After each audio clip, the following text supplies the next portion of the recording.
காசு பணம் இல்லாதவன் ஏழை மகன்தான்.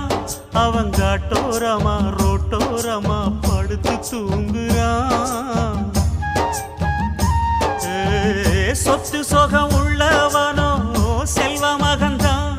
அவன் பஞ்சு மெத்த போட்டிருந்தும் முழிச்சு ஏங்குறான். எது மற்ற பேர்களுக்கு ஏது கவலை? 4 காசு வச்சிருந்தா 100 கவலை. இங்கு ஆசை வச்ச நெஞ்சுக்கெல்லாம் அமைதி இல்லையே.